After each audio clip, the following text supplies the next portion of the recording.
warahmatullahi wabarakatuh, and hello. My name is Afida binti Abdul Jalil, and in this video I'm going to explain on chapter 3.2.4 about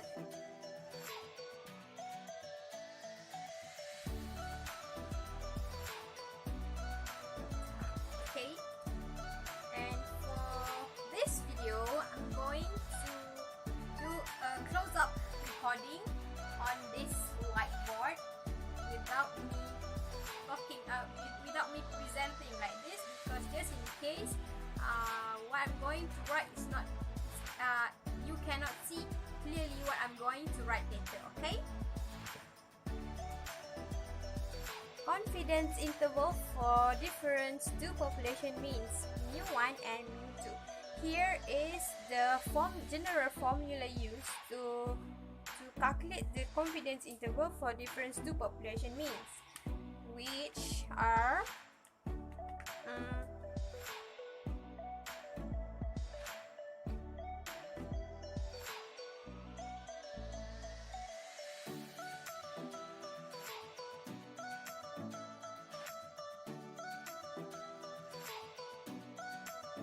there are three cases in finding confidence interval for difference to population means. Okay, the first case is the sigma 1 square and sigma 2 square is known. Okay, we already know the value of the variance. Then for the second case, sigma 1 square is equal to sigma 2 square and equal to sigma square, but the value of the variance is unknown. Okay, we do not know the value of the variance. Next, and lastly, the third case is where sigma 1 square is not equal to the sigma 2 square, and the value of variance is also unknown. Okay, for today,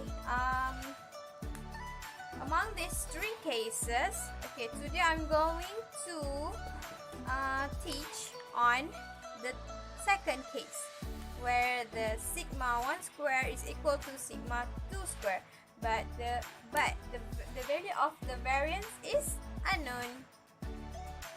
For case 2, there are two conditions.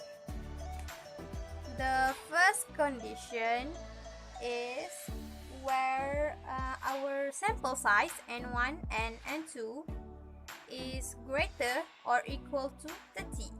Okay, while the second condition where the n1 and n2 is less than 30. The formula that will be used also differ according to the condition.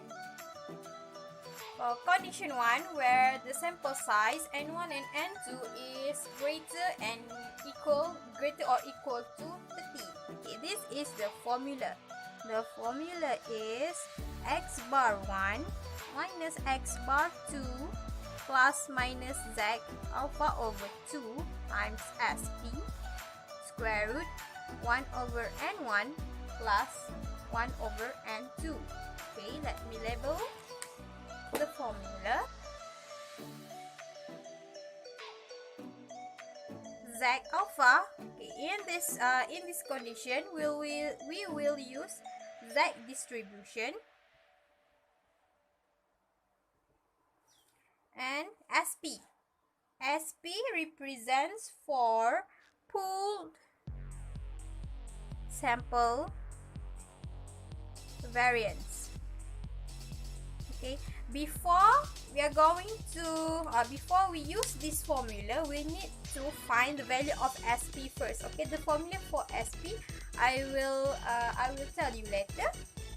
Okay, next, this is the condition 2, where the sample size n1 and n2 is less than 30.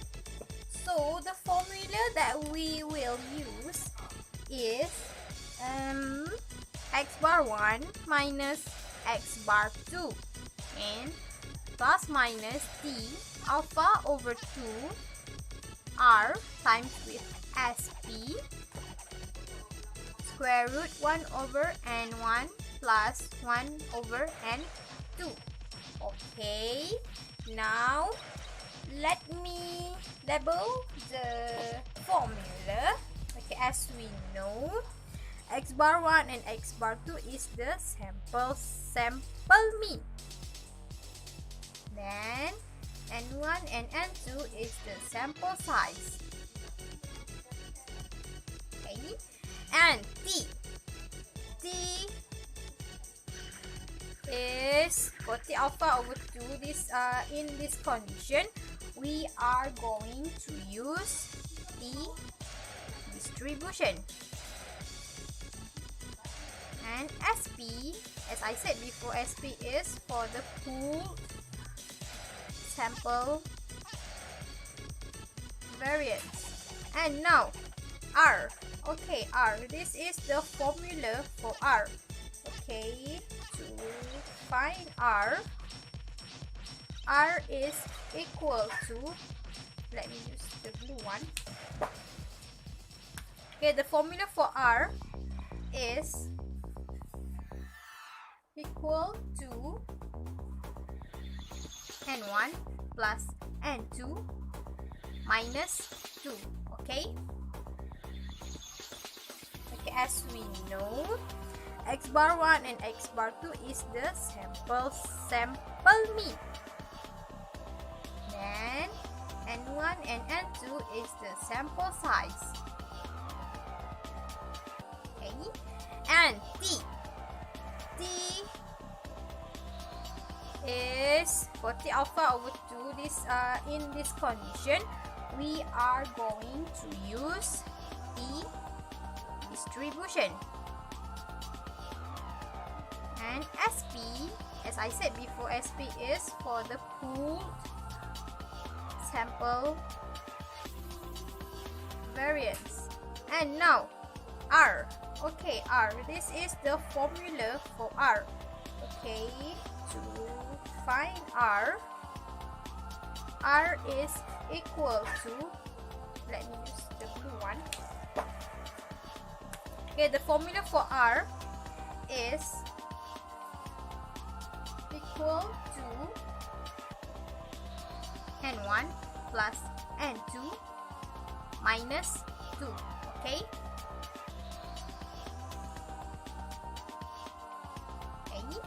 and t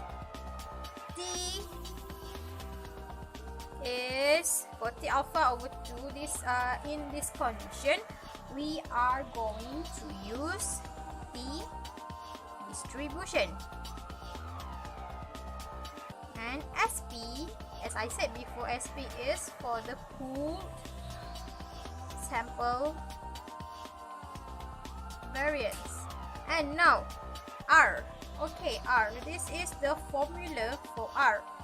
Okay, to find R is equal to, let me use the blue one. Okay, the formula for R is equal to n1 plus n2 minus 2. Okay, now for pooled sample variance, as I said before, to use the formula, okay, before we use the formula for the conditions, the first and the second condition, we must find the value of SP first. So the formula for SP is equals to square root n1 minus 1 times s1 square plus n2 minus 1 times s2 square over n1 plus n2 minus 2. Okay, if you can see, okay, this value here is the R value. Okay, for example 1, we're going to take out the information given from the question, which are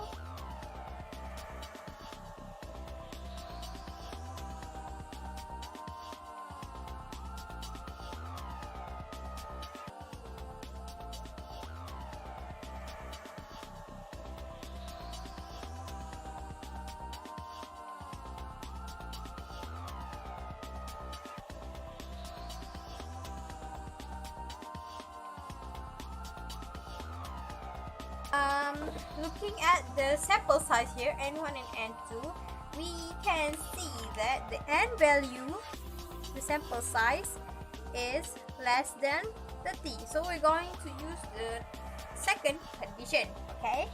But before that, we need to find the value of SP first, because in the formula, we are going to substitute the value of SP. Okay, so let mu1 minus mu2. The question wants to find the 90% of confidence interval for mu1 and mu1 minus mu2, and then to find SP, the formula for SP is equal to square root n minus 1 n1 minus 1 times s1 square plus n2 minus 1 times s2 square over n1 plus n2 minus 2. Okay,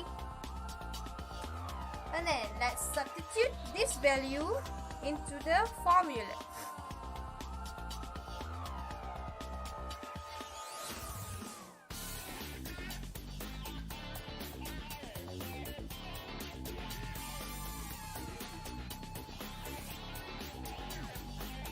Then the final answer is SP is equal to 0.646. Okay, this is our value for SP.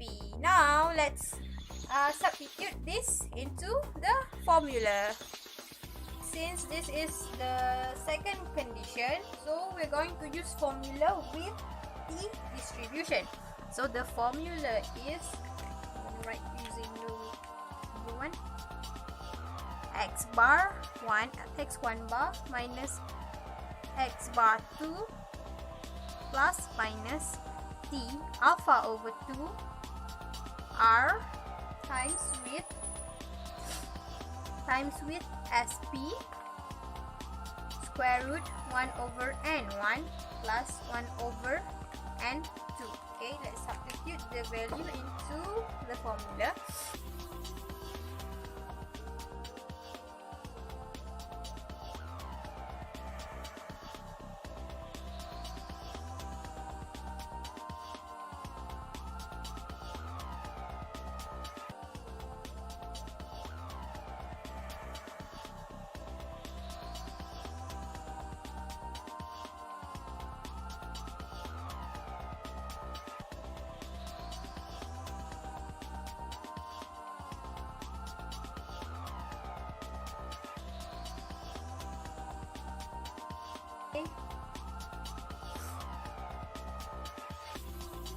Okay, now how can we solve this? Okay, to solve this we need to look into the statistical table. Okay, since we are using t distribution, so we're going to use the table 7. Okay, table 7, and then the alpha value. Okay, let's look into the alpha value. Our alpha value is 0.05, right? Okay, so starting here is 0. Okay, we look into this line, this column here, 0.05, and then the value of v, our v is 20. Now 20, let's look at the number 20, the value of 20. So we got the answer is 1.725. So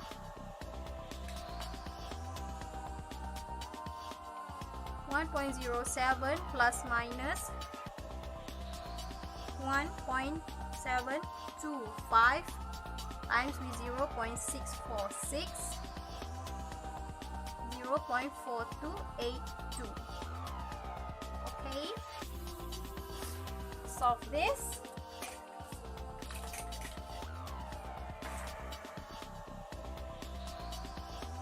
We got the answer 1.07 plus minus 0.4772.